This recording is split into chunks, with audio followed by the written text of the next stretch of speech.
Good afternoon. Welcome to the launch of the McGill Innovation Fund. I am thrilled to see so many people joining us today for this historic event.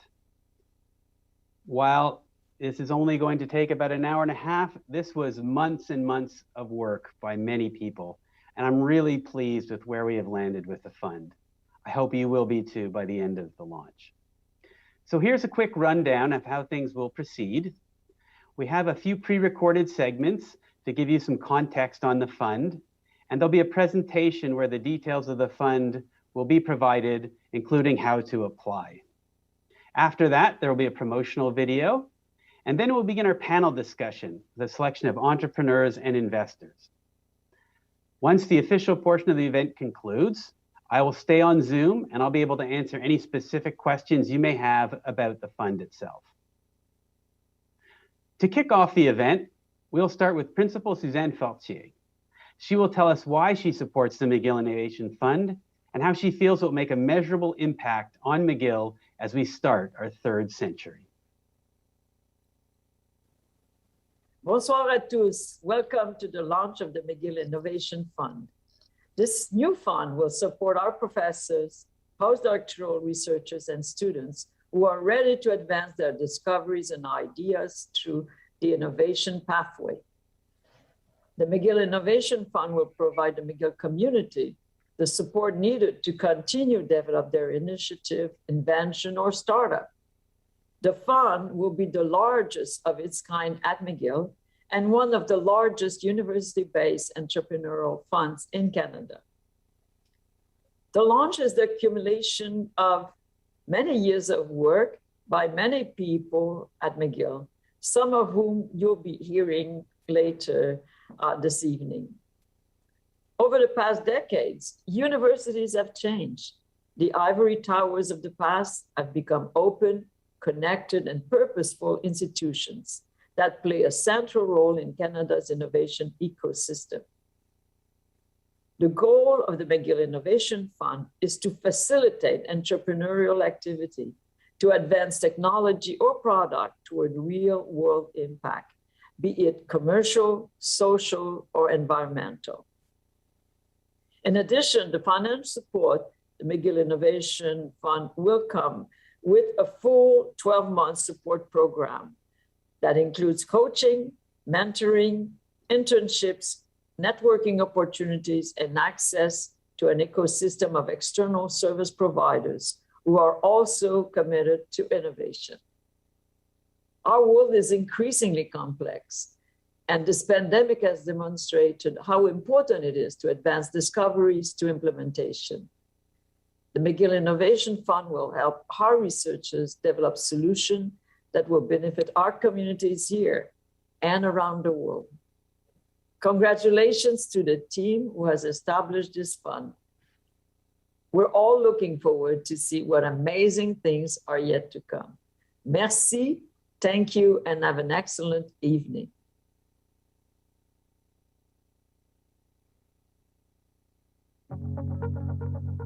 At McGill, developing innovative research has always been part of our DNA. It's in our blood to think of ways to make the world a better place for all. For 200 years, McGill University has been leading education and innovation locally, nationally, and internationally. We bring the best and brightest students and researchers together to provide exceptional contributions to society.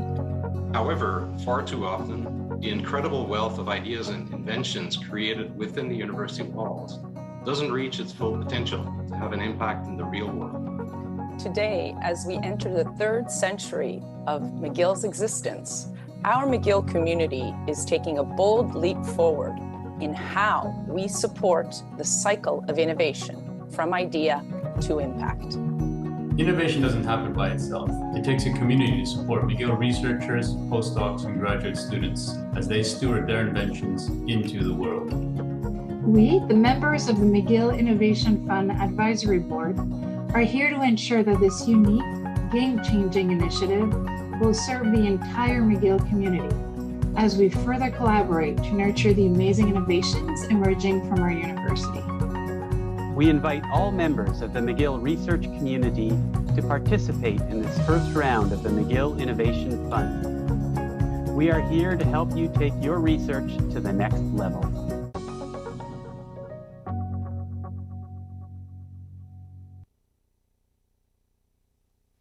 Hello, everyone, and welcome. I'm Mark Weber, Director of Innovation and Partnerships at McGill, and I'm so pleased you're here with us today for the official launch of the McGill Innovation Fund, something that we believe is going to have a game-changing impact on research and innovation from McGill University. At McGill, innovation is part of our DNA. It's what we do. We find amazing inventions created weekly that are reported to our Office of Innovation and Partnerships, things that will make a real difference in the world. And yet, we often find they can't advance properly, and the reason is a lack of funding. It is challenging to find the funding required to move technologies to where they can become a marketable product. So often, we just don't have a prototype that works or enough experimentation to be able to prove that we can move this to the next level of development. When we saw this was an issue, we decided we needed to do something about it. And this is where the McGill Innovation Fund comes in. This is a way to ensure that the best research can move forward to new horizons, to ways of making a real difference in the world for all of us. So the gap of which I just spoke about actually has a name, and it's commonly referred to as the Valley of Death. I can't tell you the number of times I have seen research with amazing potential simply die in this valley because it doesn't have the funding required for it to move forward. That's what the McGill Innovation Fund is going to help with.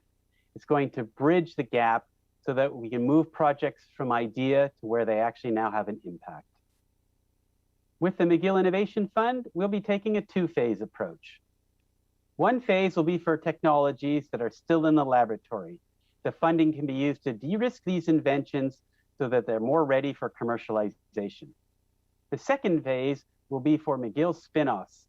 They will be able to use the funding to take them to new heights and make them more investment ready. At the technology phase, there will be two funding packages. For the pre-launch package, we're looking for technologies which are still being developed in the laboratory. The Launchpad package, these are for projects which have further developed, already have gone beyond a proof of concept, and now need funding to become ready for commercialization. For the spin-off phase, we have our Blast-Off package. These are for McGill spin-offs which have already been incorporated and are ready to go to the next level and be investment ready. For the full eligibility criteria for all the funding packages, please refer to the innovation website. What I would like to point out and emphasize, though, is that regardless of the technology phase or the funding level, you must have an approved report of invention, and you will be required to provide a detailed budget for how we'll use the funds to advance to the next level. For the pre-launch phase, the entire McGill community is invited to apply, as long as you have a patentable solution or a potential copyright. All we need is a timeline and how you're going to transform the project from the research stage to where you have a marketable, commercializable solution. At this point, it does not matter whether the final commercial pathway is established. All we need to know is that you're going to use the funds to advance the research from the laboratory to a real-world solution. The Launchpad phase is for projects that are further advanced. These will already have a filed patent application or a commercially viable copyright. We need to see that your team is capable and willing to advance the project further. The funding can be used to more clearly define your target market, thus being able to develop a business strategy and a plan to get to market within 12 months. And finally, we have our Blast-Off package. These are for technologies that have already spun off from McGill. We want you to use the funds to go to new heights, to grow your business, and become the next McGill unicorn. We developed the McGill Innovation Fund so it would be complementary to the other funding opportunities that already exist within the McGill Innovation ecosystem. But we wanted the McGill Innovation Fund to be about more than just money. We know it takes other resources to develop technology in companies. At the technology and spin-off phase, you'll be eligible to receive guidance, coaching, and mentoring. As well, we have partnered with local service providers in the ecosystem, giving you access to experts who can help your business grow and help you take your technology to the next level. So hopefully this presentation has made you pretty excited about the potential that can be achieved with the McGill Innovation Fund. We're happy to say that the fund is open for applications as of now.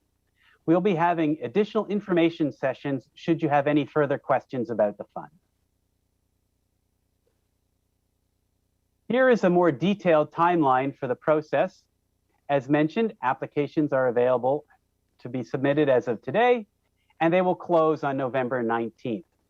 However, during that time period, there will be information sessions, there'll be office hours. You'll be able to ask questions if you have anything that needs to be clarified so you could submit your best application to us. In late November, there'll be pitch clinics, so you'll be able to learn how best to present your project. The selection committee will be meeting in early December with an announcement of the winners on December 16th. For further information, please refer to the Innovation website. So if you think you'd like to apply to the McGill Innovation Fund, here's what you're going to need to do. You'll need to complete the online application form, and you'll need to submit a detailed budget. We have a template available for you to do so. As well, you'll need to provide a 1-minute cell phone quality video to introduce us to your team and to talk about your project. Once all the applications have received and the window has closed on November 19th, they'll be reviewed to ensure they meet all the eligibility criteria and then forward to the selection committee. On December 9th, selected applicants will be invited to make their pitch, and the winners will be announced on December 16th. We've been working with University Advancement to create our selection committee, which will be composed of McGill alumni.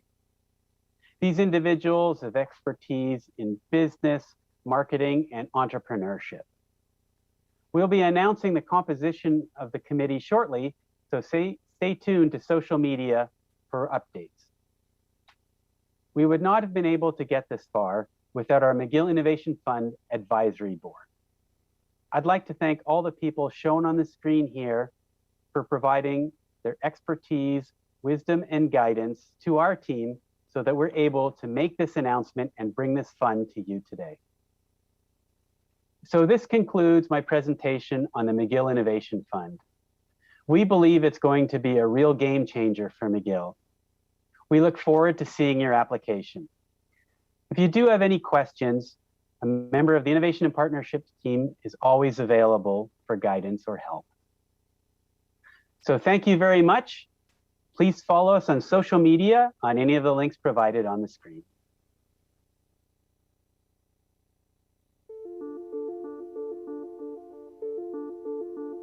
Innovation. Where does it come from? And what can McGill University do to make it flourish? Now, more than ever, it is essential for McGill to find new ways to support the full cycle of innovation to help the transition of projects out of the lab and into the real world. In 2018, Canadian universities created only 0.25% of new businesses in Canada. We can and must do better. To optimize the support for innovation at McGill, we polled the Montreal innovation and entrepreneurial ecosystem. The response was overwhelmingly unanimous. We need to bridge the funding gap between discovery and implementation to ensure that innovation thrives at McGill. As research moves into the development phase, there is a risky period known as the Valley of Death, where 90% of startups will fail if they don't attract investment. To help early-stage companies navigate this difficult period, the Office of Innovation and Partnerships has been collaborating with various members of McGill's entrepreneurial and research communities to launch the first ever McGill Innovation Fund. This game-changing initiative will support innovators who are ready to take their research to the next level. The fund will be divided into two separate stages. The technology phase, for the de-risking of inventions still in the laboratory. The spin-off phase, for companies to become more investment ready. The financial supports available from the fund will be divided into three tiers. Tier 1 and 2 will offer $25,000 and $50,000 in support for projects in the technology phase, while Tier 3 will provide $100,000 to projects in the spin-off phase. This level of funding will make the McGill Innovation Fund one of the largest funds of its kind in Canada. Projects will be reviewed by an external selection committee of experts who have experience in entrepreneurship, finance, law, marketing, or experience implementing innovative projects. But the fund is more than just a financial package.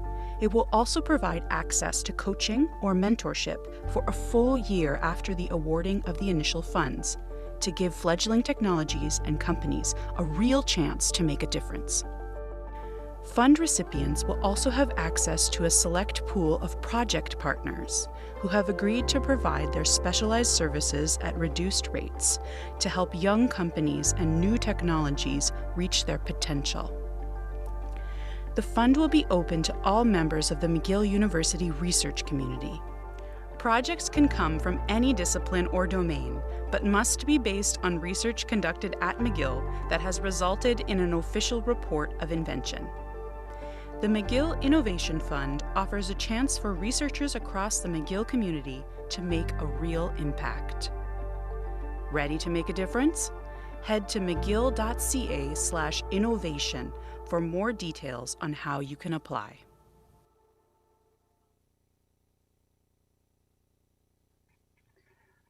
Well, that was exciting. I hope everyone enjoyed the pre-recorded portion of the event. It may look somewhat seamless. I can tell you it was not. There were multiple takes involved in making that happen. So my hat's off to our AV crew. So now we will move on to the panel discussion. I'm really looking forward to this. I think you're going to hopefully find the same as well. So what we wanted to do was get a number of people together who we feel will be able to provide their experience from turning an idea into a commercial reality. They've all done this at different stages or been investors, so they know what it takes to make a project go from the lab to where it actually is out in the real world and making a difference. So I'd like to start by introducing my co-host for the event. That's Marie-Josée Lamotte from the Dobson Center. Welcome, Marie-Josée. So glad that we could do this after all the meetings and things we've had. It's actually real now, which is wonderful. It's absolutely wonderful. Thank you for the introduction, Mark. So yes, I have the pleasure of being a professor of practice at the Des Hôtels faculty, but mostly I'm the director of the Dobson Center. And just to take a few minutes to talk about the Dobson Center, we focus on the commercialization part of what was demonstrated and presented below, before. So we give ourselves as a mission to build innovation with purpose. And this innovation stems from absolutely all faculties at McGill. So we are the entrepreneurial hub of McGill. Today, to give you an idea, the Dobson Center has a community of over 400 startups that together have raised over $1 billion in pre-seed funding. They are operating in over 30 countries. They are also partnering in their innovation with 20 different universities as they mature. And most important, they have created over 6,000 new employments. So all of this is a commercialization that was built out of McGill's innovation. So hence, it's an absolute pleasure to be partnering with you today, Mark. Thank you so much, MJ. It's really going to be a lot of fun, I think. So We couldn't do this without some very experienced and gracious people who have agreed to join us. So what we have with us today are people who know all too well what it takes to go from a starting point to where you actually have something commercially ready. They're able to, they're here with us today to share those experiences, some of the lessons they've learned, and hopefully help you on the Zoom to avoid some of the pitfalls they may have experienced themselves so you can move forward with your projects. So without further ado, let's meet the panelists. I do need to mention that unfortunately Craig Buntin had a last-minute situation come up and cannot be here today. However, entrepreneurs know how to persevere, so that's what we will do. We're relying on our three panelists to provide us with their insights on innovation.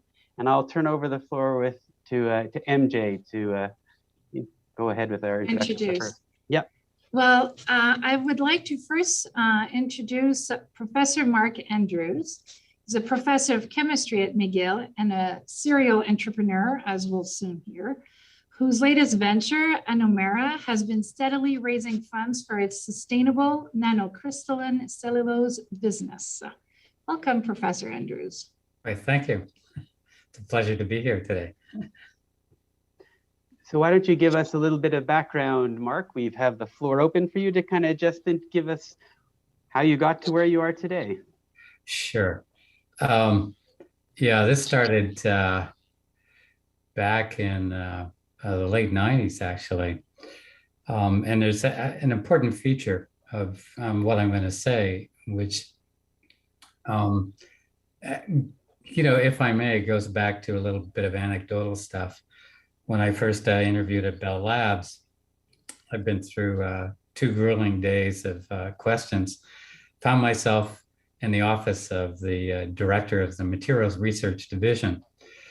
He was lounging behind a military-style massive steel desk, and he had a toy train engine on the front of his desk. And for I don't know how many times, he asked me the same question: what would you do if you came to Bell Labs? And I said, thought about it for a while. I said, I want to play. And he burst out laughing. And he said, that's the best answer I've ever heard in all of the years of interviewing here. And that's, I think, a key feature of how this all starts.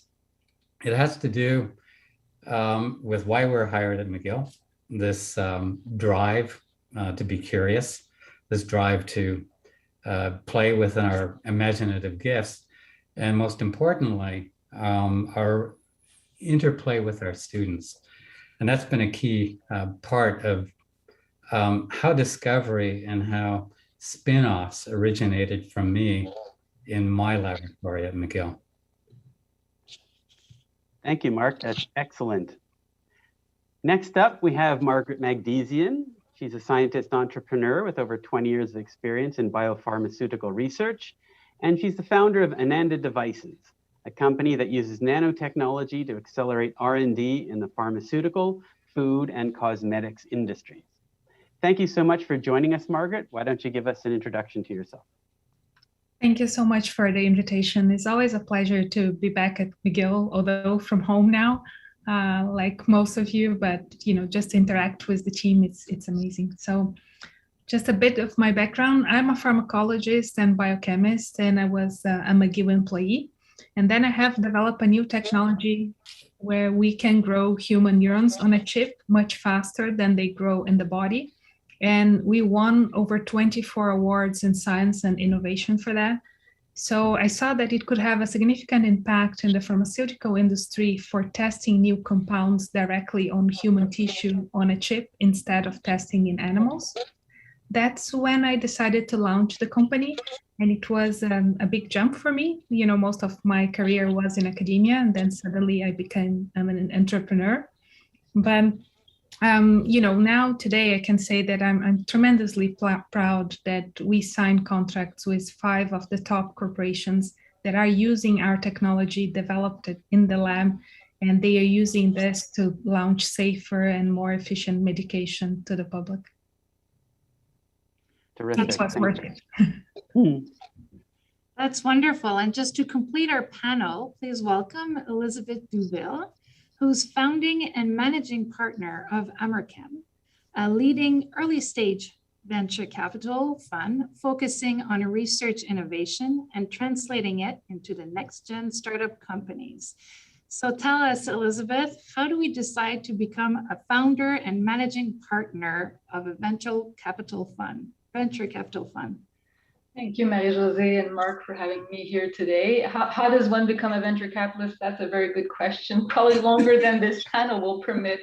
But yes, so I'm co-founder and managing partner of Amerchem, and I've been venture investing in actually academic startups for the last decade, but I've been venture investing now for close to 25 years.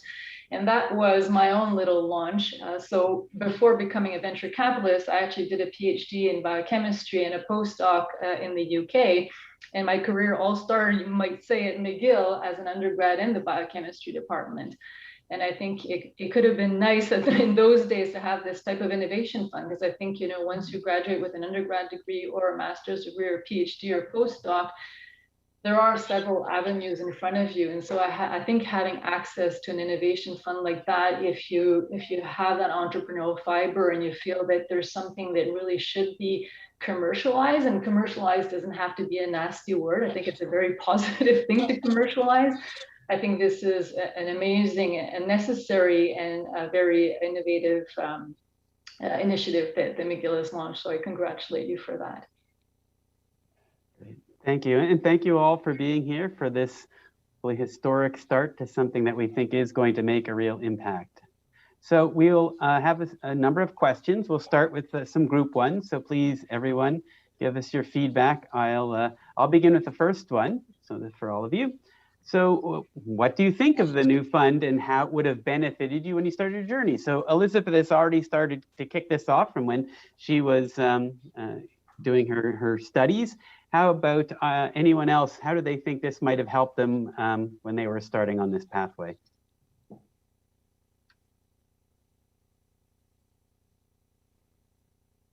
I think, well, I can start. Well, it would be really beneficial because at the beginning, we need definitely people with other skills, like, how to do a business plan, how to make sure that our IP strategy is okay. So there are several costs that we don't count on, and this could be essential to cover legal costs, accounting costs, and all the other support that we need just to lay the plan of the company.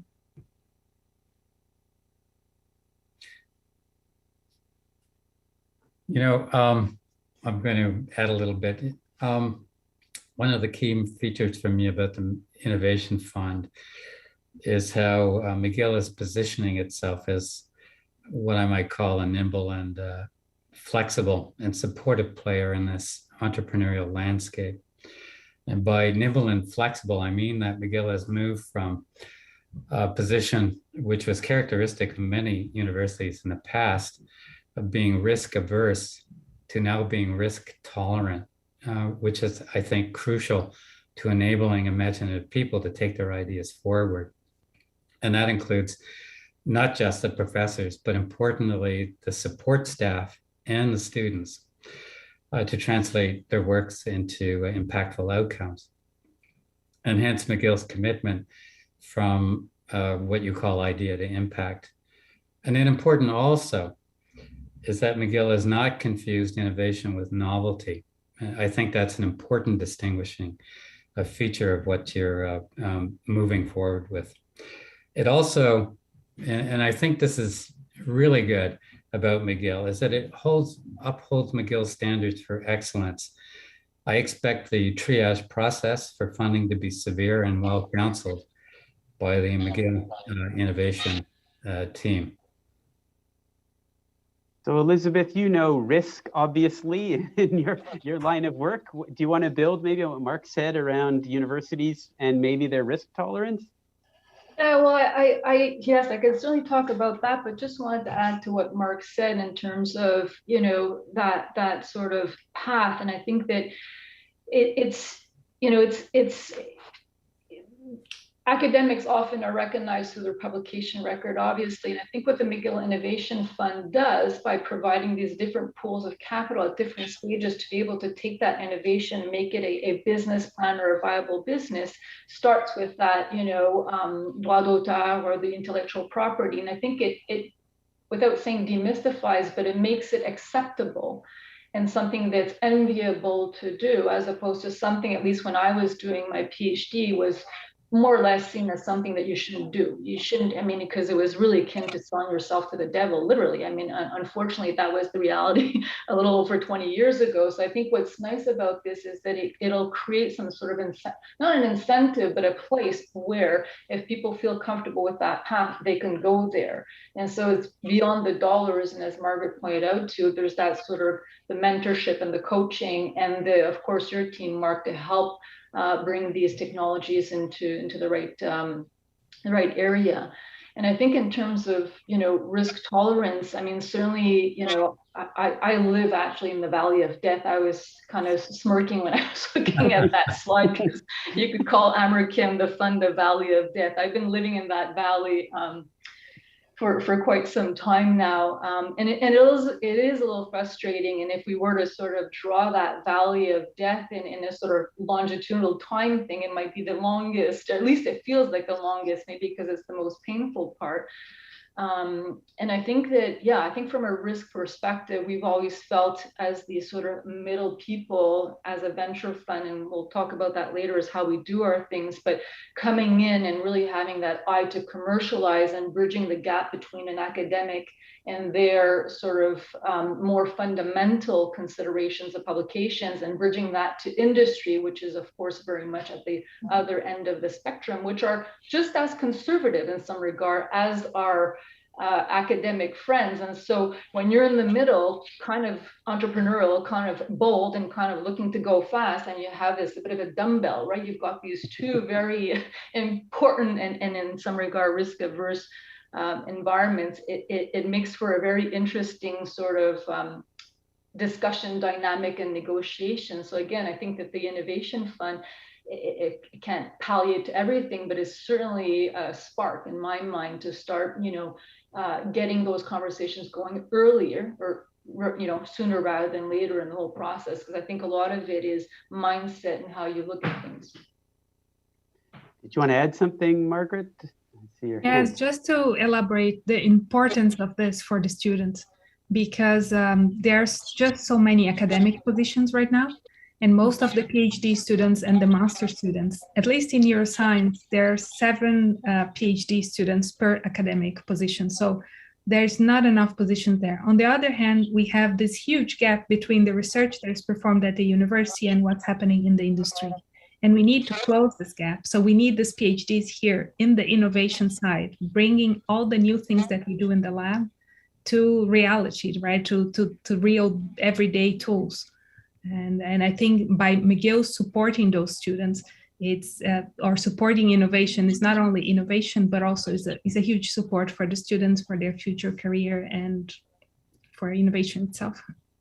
Margaret, would you say it's a question of providing them with the right network? That's their biggest challenge for them to find the funds that they need at that research? This network? I see Elizabeth going like this, so I think you agree, but. Yeah, it's network, but it's also the vision. Like the first time I visit a large pharmaceutical company and to implement my technology, I was pushed back. I was like, I can't believe they are so behind on what they're still doing culture this way. There's this and that already evolved, but because it was not scalable, it was not implemented in the company.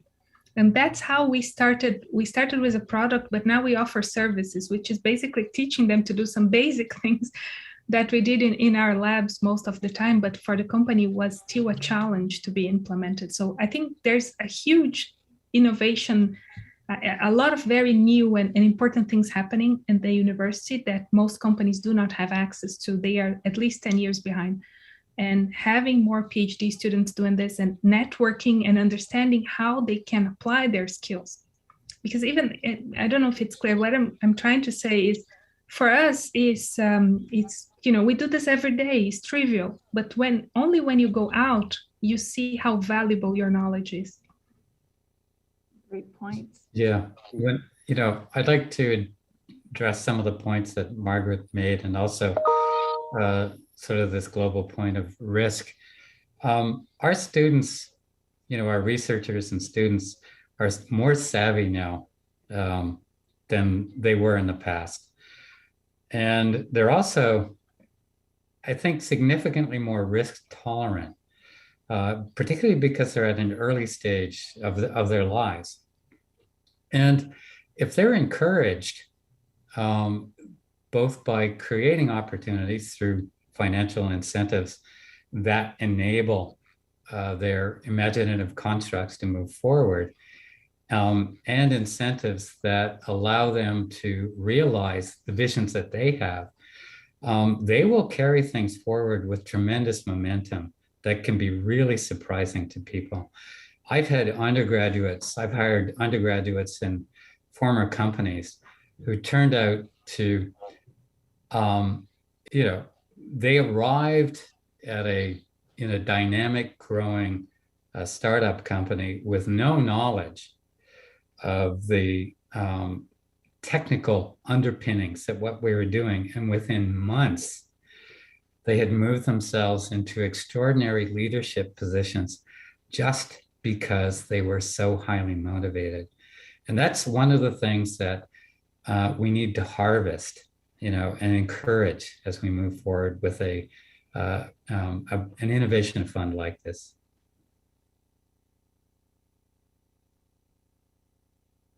Mark, did you wanna, or Elizabeth, I'm sorry, Elizabeth, were you going to say something?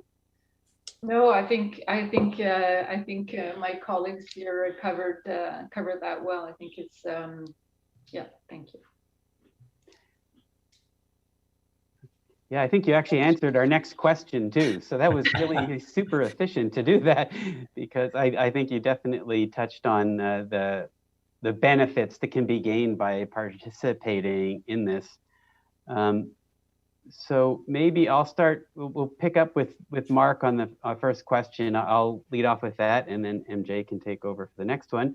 So Mark, you have a long history of turning research into revenue generating licenses and companies. So what inspired you to start this? How did you get the bug to be an innovator and an entrepreneur when you were a professor?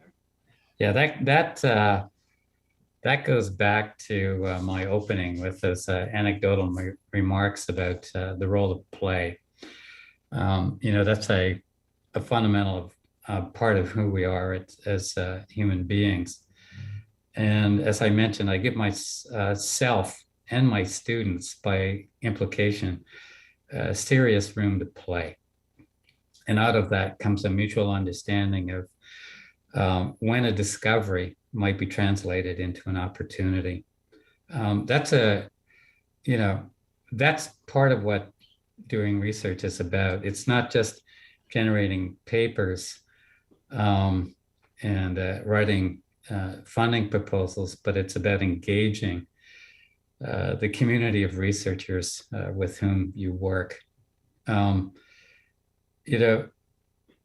The other part of this has to do with passion. And that's the thing that connects with human and global needs. And, if I look back at all of the three companies that I've been involved with, let's start with my first venture, which was focused on optical telecom. That came in effect out of my experience at Bell Labs. We were working on some of the first cell phone technologies, and Bell Labs was the origin of some of the purest optical fiber that we now work with. And then we have this ineffable material called light. And it has an extraordinary capacity to carry information. It's not a copper wire any longer. And one of the fundamental things that drove us forward in this sort of dot-com era was our fundamental desire to say hello as human beings. And that means that we could find ways to expand our experiences, not through electrons, but now through light, beyond images, beyond image and into domains like telemedicine, the dynamics of economies, and even search and rescue. And that's the thing that I try to impart to my students. Do your scholarly work, but be aware of opportunities, because you're not working in isolation. You're engaging a community of human beings, and try to locate your research in that context. That's what drives it forward. So if I could just, entrepreneurial sense. So if I could build on your last comment, then aside from the passion you just talked about and funding, because that's an obvious one, what other resources do you believe are really important to commercialize a research project? From my perspective, there are several fold. For someone who's in the hard sciences, you need a place to work. You need an encouraging material environment to work in. And that means either a laboratory or access to instruments and so forth. I'm not talking about a classic incubator. I'm talking about just space in which to work, space that has been sanctioned by your university, that allows you to engage in this nefarious and difficult environment where you have a commitment to scholarship, but at the same time you're compromised by your interests in moving forward an idea from the lab to the marketplace. The second one, of course, has to do, it's not just funding. Funding comes attached to, in my view, what I call mentorship. I think this is really key. And, most professors have no experience with the management structures that are key to enabling a technology to get it from out of the lab and into the marketplace. We have this program, this innovation fund, keys on that. It's crucial. It's a truism to say that technologies, it's not the technologies that fail, it's the management structures that fail. And that is absolutely true. Having lived through it, recognize what your strengths are, know that you don't know how to manage companies, at least at the outset, and draw on the experience of people who can help you carry that forward. And, that's my advice to young entrepreneurs. I think it's a wonderful message, and hopefully with all the network that the Dobson Center can bring, will support all those professors moving forward in mentorship. Yeah, I was just going to say, does anyone else want to add to that? Because it sounds like that's an interesting way to look at it. Elizabeth or Margaret, do you have any feeling on that comment by Mark about management relative to technology? Yeah, well, being at the forefront of that, we've sort of seen that unfortunately happen more than once. So I do think that oftentimes, at least in our life experience with American, we've faced more often management failures than technology failures. And so, and that's probably because of the model that we have at American, which I can explain. But I do believe, in my mind, it's a bit of a relay race as well, right? So, the researchers, they know what they know, but they don't always know what they don't know, and as does the next person, right? So it is really a relay race to go from that, first spark and that innovation within the university lab, and then entrusting in some result, you have to entrust that, there'll be a next group or a community of groups to help you to the next stage, and to rely on those to know what they're doing. But I do agree that management of these startups is often not trivial, and finding that right skill set is very, very challenging. And so, and I think that that's where, when we talk about that risk, at the outset, depending on the nature of when it's grant money, it's one thing, but when it's venture capital money, it's that cost of capital is pretty expensive. And so making mistakes, less on the technology end of it again, but more on the management end of it, is very challenging. Sort of giving that first time opportunity to the first time CEO or that young entrepreneur that may have zero experience in raising capital, then suddenly that baby that's, you know, the investigator's baby, that's now your baby that you've nurtured and you've put quite a bit of money behind, could just fail. And so I think, you know, and we saw in that sort of valley of death, that 90% failure rate, you know, part of it is technology, but a large part of it is on execution. And I'm sure Margaret can talk to that because she's running her own business. And so it's very challenging and it's not given to everybody. I think the main challenge is really time, right? And I see a lot of entrepreneurs that come to me and say, oh, I am a professor and I want to be the CEO of the company and I want to have 5 kids and I want, you know, doesn't work like that. So if you want to launch a company, you have to be full-time dedicated. And this is true. Yes. So you have to be there all the time. And what a main challenge, especially in my field, it's biotech, right? It's finding the management team that understands what we do, because I have to understand some of the numbers and some of the management skills, but they also have to understand what we are doing.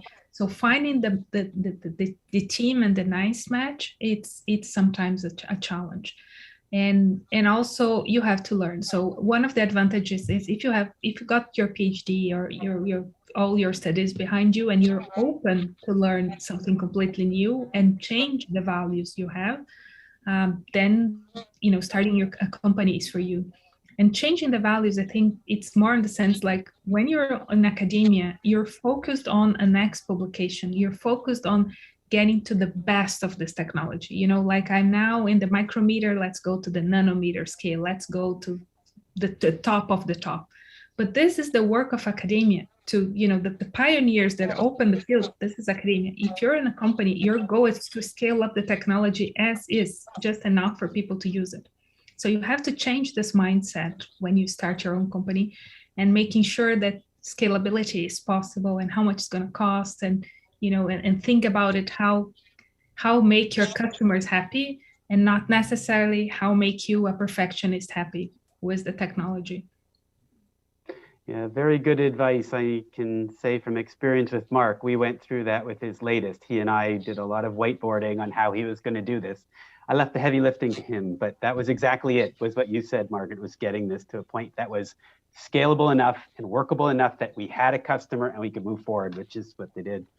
So Elizabeth, you referred to Amercam and how you invest in your approach to that. Could you give us some background on your philosophy and how you invest in research to form companies? Thanks, Mark. I think, you know, Amercam is a bit of a atypical venture capital fund. You know us well, but for the audience that may not, you know, there are venture funds that will invest in startup companies out of academia. But I think what's quite unique about Amercam and our model is that our first investment is always within the academics lab. And that's very unusual. And one of the reasons we did that is when we launched our first fund back in 2011, you know, the whole biotech sector, venture actually, and pharma had more or less imploded, at least here in the province of Quebec. And we were mandated with the notion of, you know, managing an early stage seed fund in life sciences, in biotech, in our case, drug therapeutic development. And so with a fund of 41 million, it was akin to mission impossible for us to sort of think about doing the traditional investment into early stage companies. We could have done maybe, you know, 4 investments. So we kind of broke the mold on how to venture invest in early stage and spin out companies out of academia. And we did it by recognizing that within academia, you have the expertise, you have the infrastructure, you have the investigators, but as Mark alluded to, you've got that community within the lab of, you know, postdocs, PhD students, masters, research associates. And so for us, it was a much better way to leverage our dollars by investing in the lab at the outset, and more importantly, doing a little bit like your pre-launch activity here, de-risking that technology, what we like to say now in situ, because we're in life sciences. And so if there is to be a technology failure, and it didn't happen as often as the next steps after, because commercialization and spinning off companies, it is not easy. I mean, let's be frank, it's not easy to do this. It allowed us to be able to de-risk the technology within the lab setting, And so the dollars went directly to the academics laboratory. And then ultimately, if we could validate the technology and the commercial potential that we had seen at the outset, because of course we invested on the basis that there was a commercial potential here, but that validated itself through either venture capital interest and or pharma interest, and that motivated us to spin off companies from those assets. So with sort of fast forwarding to today, with 2 funds under management, we invested in over 30 different research programs within universities here in the province of Quebec, the bulk of them being McGill, Université de Montréal, a little bit Sherbrooke, the main centers. We spun out 10 companies, and we did quite a few financings with venture capital and also transactions with pharma. So for us, it was a really nice way of relaunching, if you want, that sort of the next gen biotech companies, as Marie-Josée alluded to at the outset, but a sort of maybe a soft landing or soft launch to it, to sort of not launch systematically, but to sort of, cultivate and nurture, in a sense, also those relationships. So I think, one of the things is that sort of human factor that Mark alluded to as well is, you can sort of yank these technologies out of the university and run with them, but there's nothing better than, having the champions around the table and working as a team with a common goal. And that common goal is rarely do I hear, even though I'm a venture capitalist, about making money as opposed to generating a new therapeutic or something that will be game changing and will be safe and efficacious. That's always what drives everybody around the table. And I find it really fascinating after, 25 years, that's really what drives everybody. And of course, as a venture capitalist, I have to say, I'm going to make money out of this, because if I don't say that, I'm not credible to my investors, obviously. That's just, that's the role I have to play. But that role, and to the time component that Margaret was saying, that role is also what helps try to, keep things done within a certain timeline and within certain capital requirements and driving certain milestones and obligations, which is not always something that investigators tend to like, but that sort of keeps everybody on their toes to sort of say, well, it's in the here and now. Of course, drug development is like a 15-year endeavor, except for when you have to get vaccines approved for COVID, and that happens within a year. But, Moderna did not develop their vaccine overnight. It got approved very quickly, but there was, quite a journey there. So for us, it's been very interesting to work with academics and to nurture those innovations at the outset within the university environment, and then eventually foster them within, spin-off companies. And it's true, we have spin-off companies that have failed on management execution, because it's really hard to find people that will be good in raising money after that. And of course, drug development is one thing that costs a lot of money. So you do need to raise quite a bit of capital.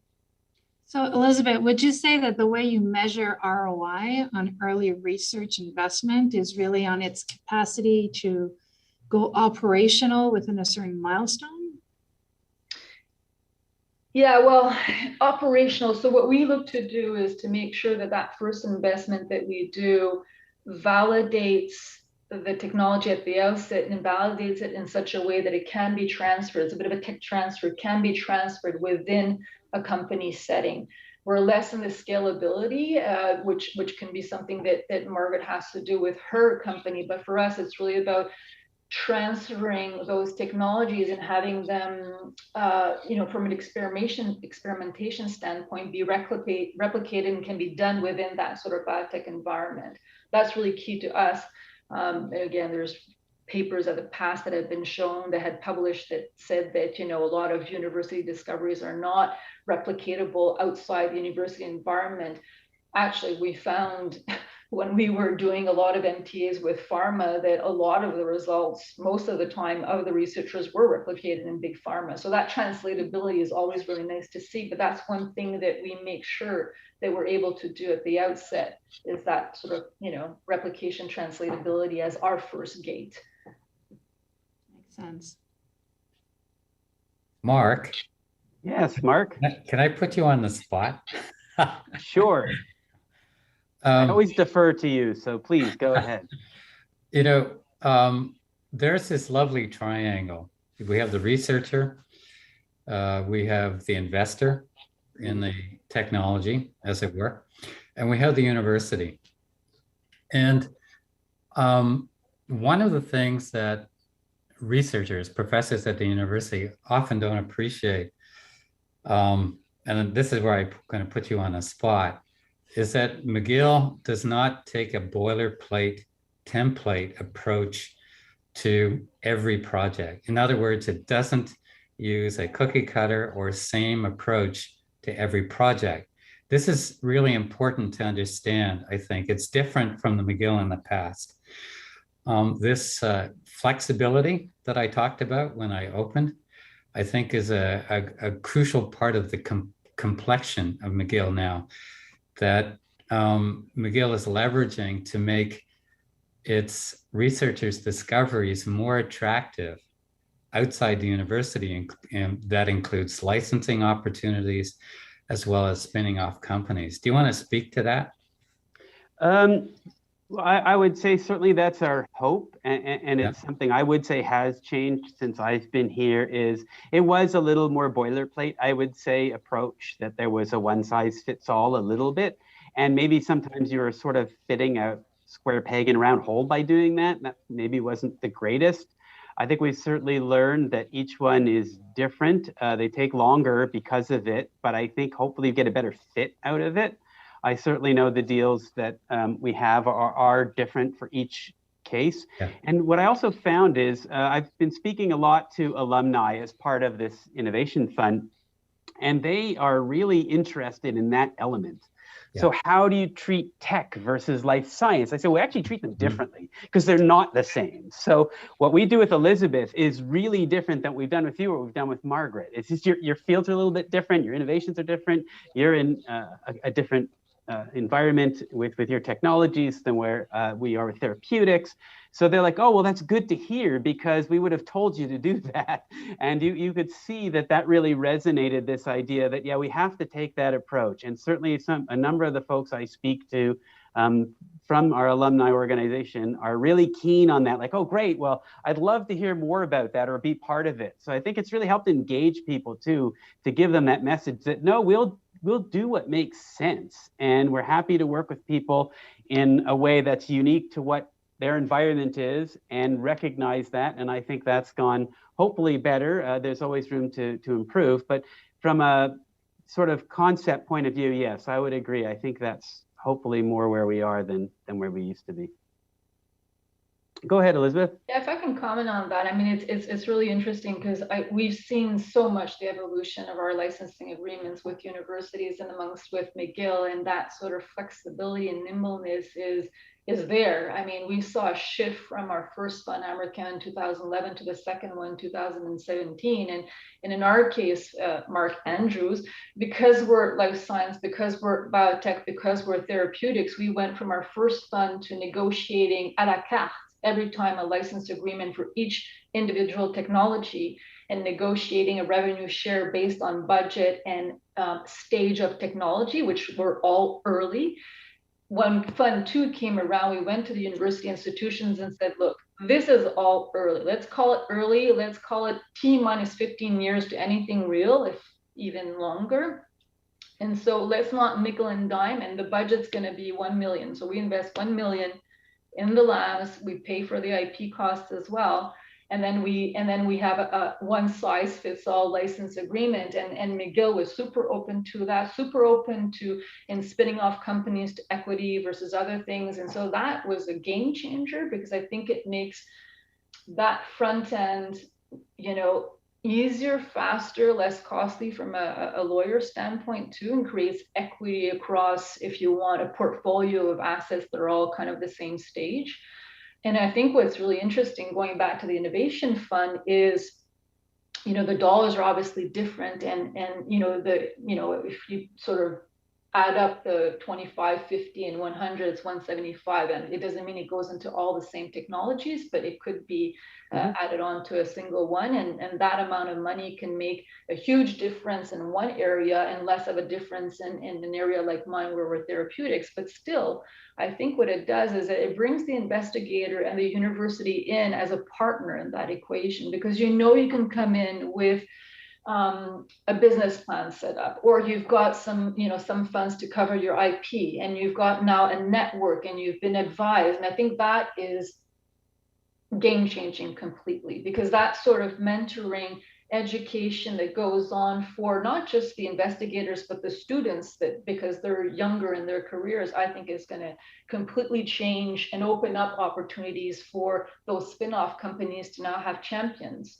And I think with that sort of, I've always been a fan of cross-fertilization, but with that cross-fertilization into the des hôtels, I think is amazing, because I think, I think people that are doing their undergrad in biochemistry should take an accounting course or management course or marketing course, and vice versa. I think it's, and I think Margaret indicated that, at the outset, you know your technology, but you understand the numbers, and the numbers has got to understand the science as well, not to the same level of detail, but I think it helps. So Margaret, when you were undergoing the transition from researcher to company, you had to find support. I know you got it from certain places. Maybe you can talk a little bit about that part of the journey for you at that time. How was it, and what were maybe the roadblocks or pitfalls you had to overcome? Yeah, so what happened is a company contacted us and asked to buy 10,000 units of our devices. And, how can I produce 10,000 units? I was producing the devices by hand. So I went to McGill and said, they are asking me to produce 10,000 devices. What should I do? And said, you should open a company. And I said, how do I open a company? Well, I have no idea. Go to the Dobson Center and ask them. So I went to the Dobson Center, and then I asked them. They said, we're just in the final days of a startup competition. Why don't you write a business plan? Here's the template, and let's see how it goes. So I wrote the business plan, and it went really well. I was one of the winners of the Dobson, and some of the judges became my investors. So it was really valuable. But then I was outside of the word, then I was hanging, like, now I have investments, now I have a business plan, and now I need an AFM microscope that cost $1 million. But you see, so this was a huge challenge, because there was no space or no place for us to perform the tests. And this is something I think that it's really important, especially when you're in a life science. You need a lot of equipment, you need a lot of things. So this was a big challenge. And I think for most of the people is, when is the right time, to cut the cord with the university? When is the right time to go on your own? And I am already here putting the suggestions for the next McGill Fund to be really a place with laboratories all equipped for all of us in life science to be able to develop our technology further before launching in the market.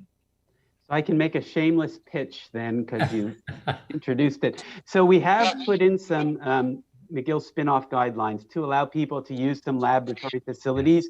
Mark can actually speak about that. He's actually done that for a while when the company was getting its wings to fly. So exactly as you said, Margaret, we are in discussions with some other folks about trying to expand that to something that is maybe off-site. So it gives us that, because we don't have a ton of space. But we agree with you that that's the kind of thing we need to start looking at. I know MJ and I have talked about how Dobson can do stuff with us around space and growing it. So there's the drop-in engine has that as well. So yeah, I think that's really interesting. And I anticipate within the next couple of years, you'll see something around that.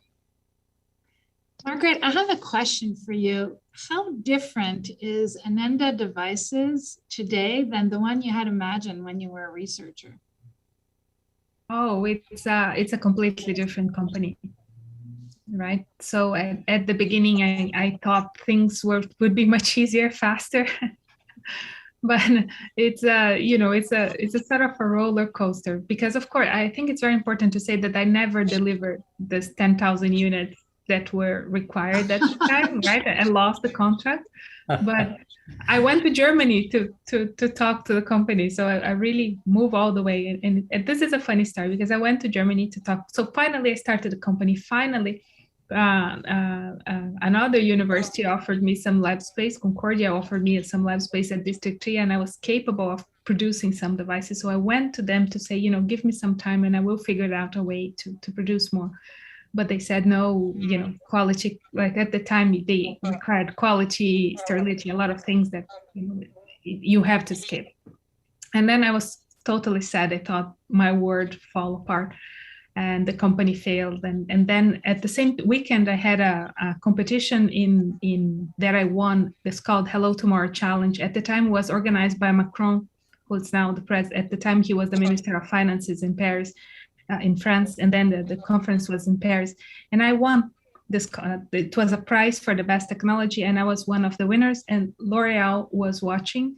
And L'Oreal came to me and offered a contract. So it's a roller coaster. You know, one day you think you're dying and you lost all the contracts and your world is falling apart. The next day you sign a contract with one of the largest corporations in the world. So I think this is, I was not really prepared for that, but now I'm more used to it. I think you're sharing great examples of something we often talk with Mark Weber, is the need that often enterprise wants to, they come to scale and build a business plan, but it's all good, but there's no scalability until the innovation of the prototype is actually running.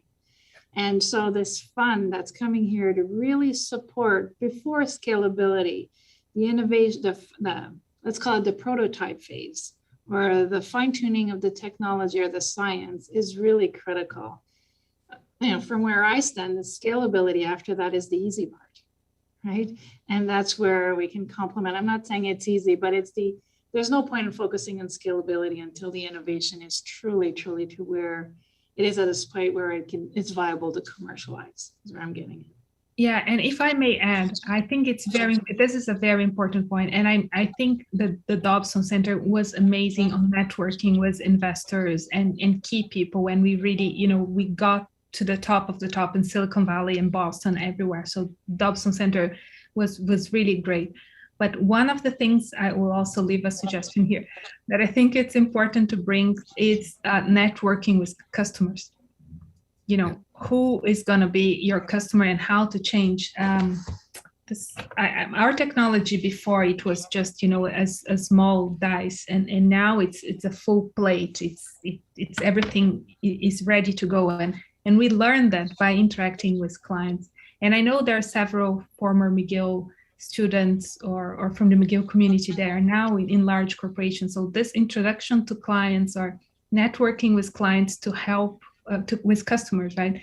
To help do the beta testing. Even here in Quebec, it's like I tried already also talking to some parliament members on how we could improve this with local companies. You know, just that they give us a test and tell me, you know, give me your feedback. This is tremendously valuable for all the companies. You know, if I can enter in a little bit, it's a point of coincidence. Margaret was talking about L'Oréal, and it turns out that the approach in my third company was to find a client for our invention first, and our client turned out to be Chanel Corporation.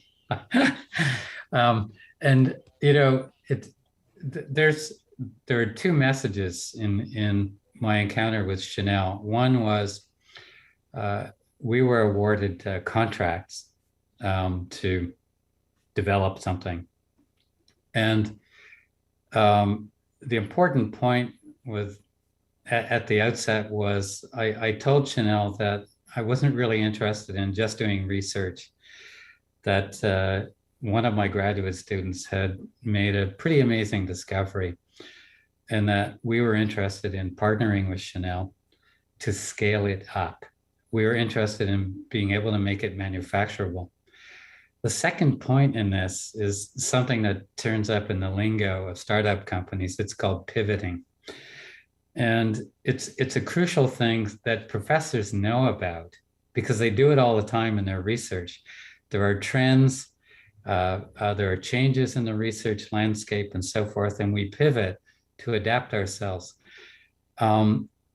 Researchers, professors, and students alike should not only be committed but they should be committed to another word, which is called repeatedly: execute, execute, execute.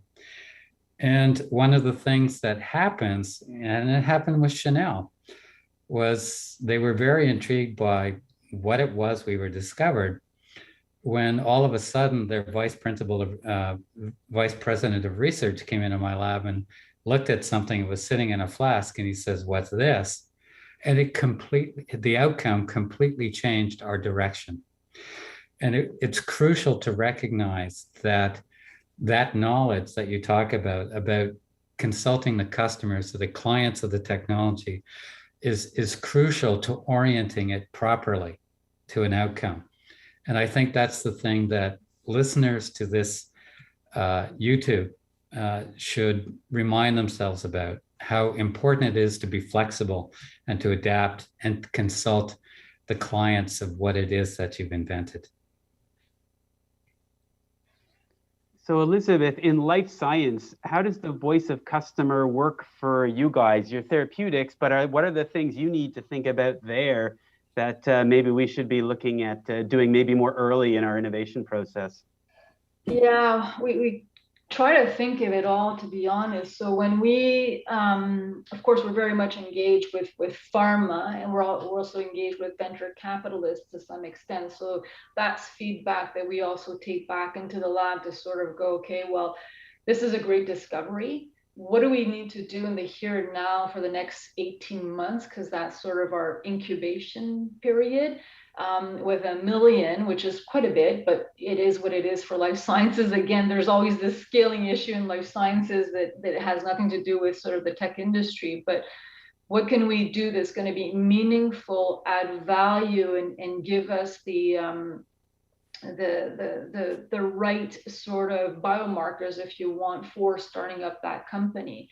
And so yeah, we engage with pharma sometimes also to understand, okay, well, if we do X, Y, Z, we do this experiment in whatever animal model in oncology or in Alzheimer, or because those are the bellwethers, right? So if we do that's actually, that would be standard, and those results would be meaningful, not meaningful necessarily for them to license, but meaningful that everybody can sort of rally around. So we get that feedback. We do a lot of work internally to also look at things like pharmacoeconomics, reimbursement, what's the competitive landscape, what stage do deals get done at, for instance, so if we look at a technology and we go, well, okay, if you're going to go down that path in oncology, well, most pharma will need, clinical proof of concept, which is phase 2 and beyond. Do we have the capacity, American? No, not by ourselves, but we will have to syndicate and get more money around the table. So these are all sort of elements that we bring back to the very beginning of the process to sort of say, okay, well, we're going to launch this out, and then this is going to be the path, and sort of drawing out that path. So we could put a first million now, and then if we spin off the company, it would look like that, 1.8. And if we participate in the next round, it would look like that. And we would have to bring, X, Y, Z in terms of capital around the table with other investors. And that's where I sort of say it's a relay race, because we're good at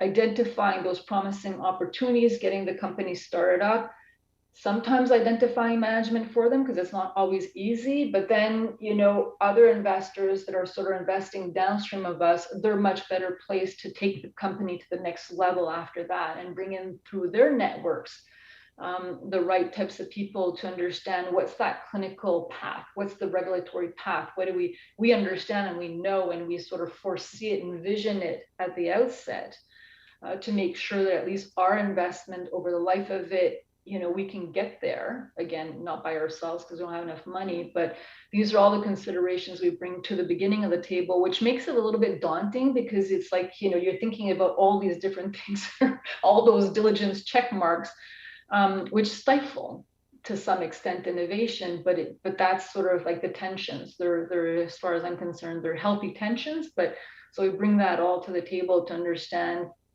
what is really that value proposition, and what does this need to look like, including, and sorry, I'm kind of rambling on, but even, target product profile, like what does this drug need to look like? And this is one of the things, because we're going in, man, because this is going to be a therapeutic, you always sort of bring it back to yourself and go, okay, well, okay, this is a really promising target, but what's the end game here? I want a molecule or an antibody or something that's going to look like what? What does a standard look like? What am I trying to be better than? And it's not incremental. It's got to be somewhat more significant, right? Or where's the burn for that indication? People need to go to the clinic to be, they need to go in hospital to be treated, and you'd like to be able for people to take a pill at home type of thing. So these are all things that we kind of look at to bring back to the beginning of the equation. So I have a question here from the audience. So I'm going to ask that, and we'll wrap up relatively soon. It's actually been fantastic getting all your feedback, but here's the question. Funding is, we talk about funding being critical for a valley of death, but also how about funding for attracting right personnel and students to continue a project? What about the issue of professors, PIs not having the time, encouragement, or interest to become business people and launch a startup? So maybe Margaret, we'll start with you, because you came, like, you were in the lab and you saw something, I think. How did you get the encouragement? Where did that come from? Or was it self-driven? Were you the one who said, no, I'm going to take this somewhere? So I think it was, I became a pharmacologist and a biochemist because I was interested in accelerating drug development from the start. And I worked almost over 10 years in academia. And, I saw how long it takes to publish a paper and everything. And at a certain moment after, seeing the opportunity of selling the products I developed, I thought when I was writing the business plan, I asked for everything that was used in the product that I developed, like to send me a picture of how it has helped them so that I put in my presentation, my pitch presentation. And when I saw the pictures, and I was in the lab and I saw all the drawers with all the prototypes that I have developed before, it was an aha moment for me. Like, I looked at it and said, well, either I will stay here and I will fill all those drawers with more prototypes, with more technology and everything, or I will scale up what I have now and really help all people similar to those that sent me the picture to scale up their research. So I saw that the opportunity of multiplying my efforts. You see, not only me alone trying to accelerate drug discovery, but with this enabling tool offering to everyone else. And I received a lot of support from my director at the time, who was Peter Gruder. So he was very supportive and in the opening the company and talking. He told me to send an email to Mark Andrews because he had a lot of experience, and ask him for suggestions. But then Mark was on vacation at the time, so I had to talk to someone else. But like, he introduced me to everyone he could to help, and yeah, I think this is important as well, to be in a lab where people are open and supportive of what you're doing. And even later, when I won the Cartier Women's Initiative Award for the best technology, and they wanted to image the lab, and I had a company, but I didn't have a lab yet. So I called Peter and said, can I, do all the filming? And even today, if you Google, you see the movie. We made all the movie in Peter's lab.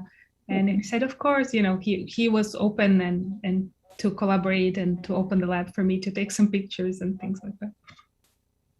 That's great. Do you want to talk about that, Mark? Yeah, sure. Perspective? I think an important part of this is recognizing you can't do it alone, but you have to be involved. You have to be committed. I think that's the message that Margaret is giving us as well. And in my experience, you can't play at this. So, in the current company, Anomera, right from the outset, I recruited those students who were interested in it. It happened to be 2 postdocs and a graduate student to get involved in this. They were excited. I was excited. I made sure that I communicated my excitement. I also told them that it was not going to be an easy road. And one of the important things that I did, I feel, was that every time I had an executive meeting, a so-called executive meeting with Chanel Corporation, with vice presidents, with marketing people and so forth, I always brought the students into the room.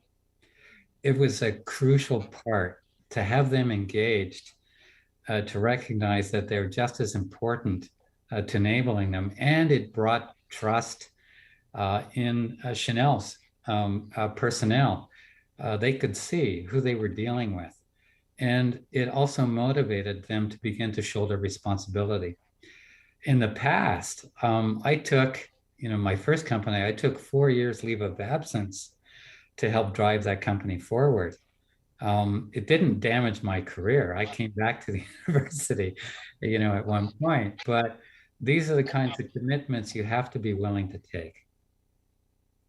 And I can certainly attest that you are correct. The postdocs are in all those meetings. I was in those meetings. It was really impressive.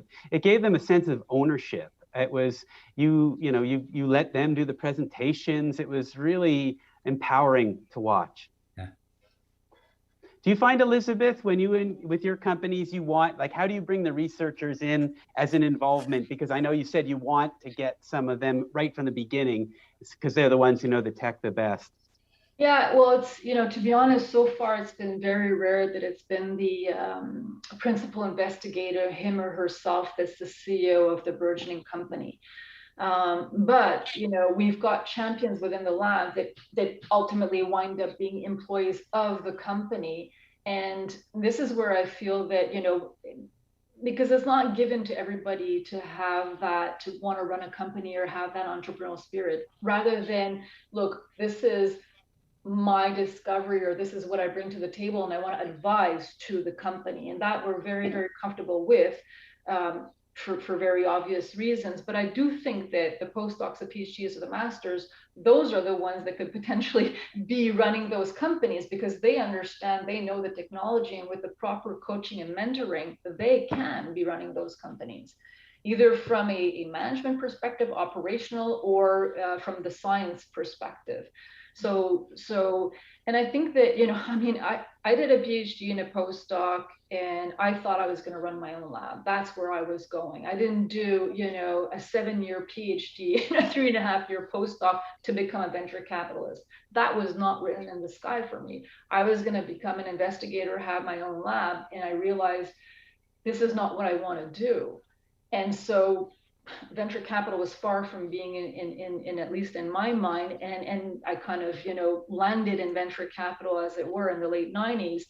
With Amerchem, I really feel like an entrepreneur, because this is kind of our fund. We created it, we created the model, we reduced it to practice, we operationalized it, we raised the capital, and we're deploying that capital, and we're investors in the fund. So I'm very much passionate and dedicated to also sort of nurturing, and for me, that sort of next gen, because when you finish a PhD and a postdoc and you don't know what that next step is, and you don't know your value, that is really disheartening, and you're nearing in on your early 30s. And so I think that journey is really and potentially through this innovation fund, I really think that those students that will have that inclination, this provides, really, it's a spark, right? It provides a spark. And so, and with the sort of mentorship and the sort of net, that sort of net behind, as opposed to, so you walk that line, but at least there's a net, behind or below. So yeah, I think it's really important, because I read recently the statistics are like 90% of the students are not going to be, PIs at the end of the day, right? So if 9 out of 10 are going to be doing something else with their life, what will they be doing? And this is where it is, right? It's in this. Yeah, and I think one of the important things I find, and maybe MJ can talk about this too, is I find, entrepreneurship is also intrapreneurship. So you can work in companies and do this kind of thing too. You don't have to start your own. Certainly there's a place for that too, but it's the same mindset and approach you need to learn.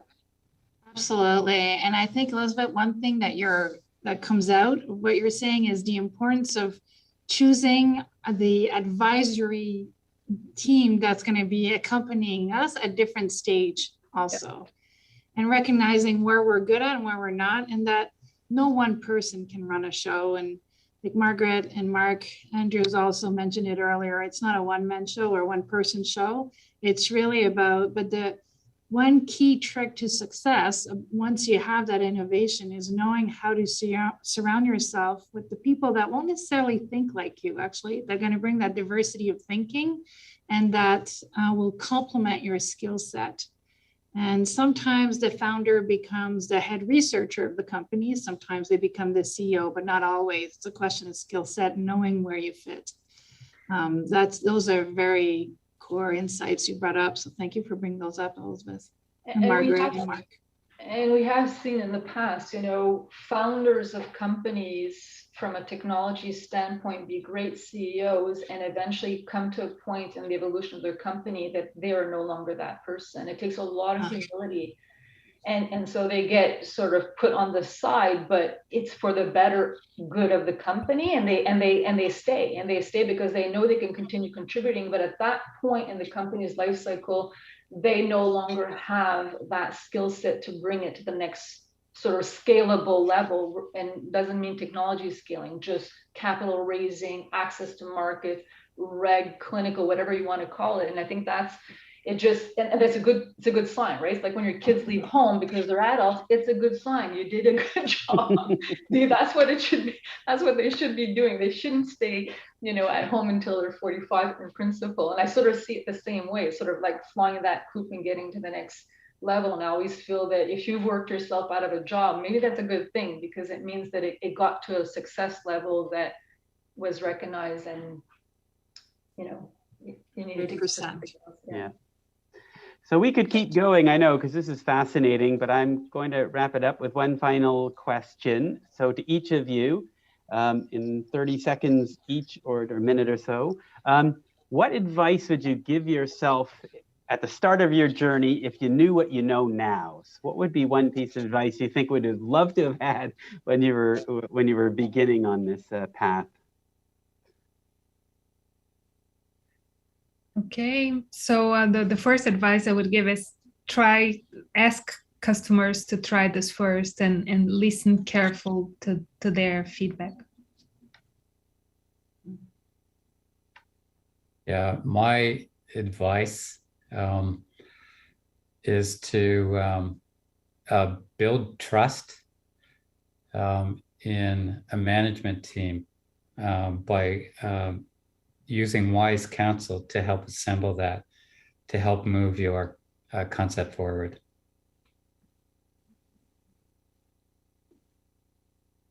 Yeah, I think I would say to myself then is, you know, you probably have a lot more skills and knowledge than you even recognize. And I say this sometimes as a fundamental researcher, you think that you're very much analytical and that's the only one thing you know how to do. But in fact, that's not the case. And so I often find that people underestimate the